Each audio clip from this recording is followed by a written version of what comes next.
Hello guys! Magandang gabi. Ito, magluluto muna ako ng pang-ulam ngayong hapunan. So samahan niyo ako, magluluto ako ng tortang talong. So yan, hugasan muna natin na maayos yung ating mga talong. Yan. Then ilaga natin. Mas masarap sana kung ating iihaw tong talong para mas malasa siya pag ginawa natin tortang talong. So wala tayong mapapag-ihawan at saka mausok yung kaya ilaga na lang muna natin. Yan, paikot-ikutin lang natin para maluto yung talong natin. Yan, then takpan natin, then pag okay na atin tusok-tusukin lang para mas mabilis lumambot. Yan. At ito na nga, after natin ilaga, atin namang tanggalin isa-isa ang mga balat. Yan. Medyo mainit pa nga lang pero mas okay kung palalamigin lang muna natin ng konti. Then maggayat na rin tayo ng sibuyas. Yan.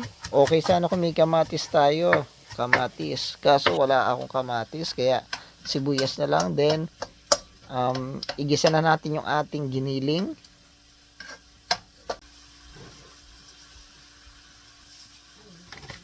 Lagyan natin ng asin yung ating giniling. Yan, halo-haloin lang natin. Then mag-add na rin tayo ng ating paminta. Yan. Yung giniling nga pala, sa tubig ko muna siya niluto. Then hinintay ko lang maiga. Then nung medyo naiga na, ito lalagyan ko na ng avocado oil. Kahit anong oil ang inyong gamitin dyan, mga idol. Yan. Then yan. Igisa na natin. Ilagay na natin ang ating sibuyas. Yan. Halo-haloin lang natin hanggang sa maluto. Ayan. Then, kapag naluto ng ating giniling, yan, iset aside lang natin. At gagamitin natin yan mamaya. So, dito nga medyo kulang pa yung ating mantika, kaya dinagdagan muna natin ng mantika. Ayan. Halo-haloin lang natin. At ito na nga, luto na ang ating giniling, kaya iset aside na natin. At gagamitin natin yan mamaya sa ating tortang talong. Yan. At ito naman yung ating itlog. Yan. Batuhin na natin. Then, nag-add na ako dyan ng magic sarap, konting asin at saka paminta. At ito, mag-uumpisa na tayo magprito ng ating tortang talong.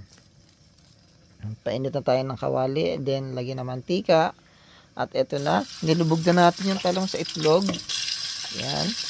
Then, pagkalagay natin sa ating kawali, yan, atin lang palapadin yung ating talong. Yan. Kapag okay na yung pagpapalapad dun sa talong, syempre magkakaroon niya ng mga kawang or butas dun sa gitna. Lagyan lang ulit natin ng itlog. Then, saka natin lagyan ng ating giniling. Yan. Ayusin natin ang paglalagay para buong buo yung ating tortang talong mamaya. Yan. Ayusin lang natin. Yan, medyo dinamihan ko nga para ulam na ulam talaga ang ating tortang talong na to. Then, pagkalagay natin ng giniling, i-double coat natin, lagyan ulit natin siya ng itlog. Yan. Then, medyo laksan natin yung ating apoy pag ganitong part na tayo. Then, yan. Ano-anuhin lang natin yung matika sa gilid para maluto yung ibabaw. Yan. Then dahan-dahan lang tayo sa pagbaligtad ng ating talong kasi baka mapunit or madurog. Yan. Ngayon ibaligtad na natin. Yan, medyo piratin natin ng konti. Yan, ito lang itsura ng ating talong, tortang talong. Yan. Kapag okay na, ito lang itsura niya. I-flip lang ulit natin pagka baligtad natin. Ito na guys, luto ng ating tortang talong. Thank you for watching. Bye-bye.